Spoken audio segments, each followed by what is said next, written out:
لیگی رہنماؤں کا دباؤ کام کر گیا۔ مسلم لیگ نون کے قائد میاں محمد نواز شریف سابق جرنیلوں کے احتساب کے مطالبے سے پیچھے ہٹ گئے۔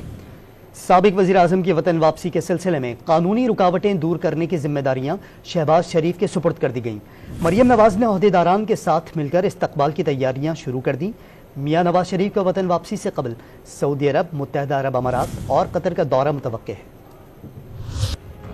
مسلم لیگ نون نے سابق جرنیلوں کے احتساب کے مطالبے پر یو ٹرن لے لیا۔ ذرائع کا دعویٰ ہے کہ لیگی رہنماؤں کے دباؤ پر میاں نواز شریف اپنے جارحانہ موقف پر لچک کا مظاہرہ کرتے ہوئے سابق army chief general Qamar Javed Bajwa اور سابق D G I S I general Faiz Hameed کے احتساب کے مطالبے سے دستبردار ہو گئے ہیں۔ دوسری جانب 21 اکتوبر کو میاں نواز شریف کی واپسی کی تیاریاں بھی زور و شور سے جاری ہیں۔ لیگی قائد کی واپسی میں حائل قانونی رکاوٹیں دور کرنے کی ذمہ داری شہباز شریف کے سپرد کر دی گئی۔ اس سلسلے میں میاں شہباز شریف کل وطن واپس پہنچ کر قانونی ٹیم سے مشاورت شروع کریں گے۔ سابق وزیر اعظم کے لاہور میں استقبال کی تیاریاں مریم نواز دیکھیں گی۔ نواز شریف کا واپسی سے قبل سعودی عرب، متحدہ عرب امارات اور قطر کا دورہ بھی متوقع ہے۔ نواز شریف ان ممالک کے ساتھ پاکستان میں سرمایہ کاری کے امور پر بات چیت کریں گے۔ تینوں ممالک کے دوروں میں نواز شریف کے معاشی معاونین بھی ساتھ ہوں گے۔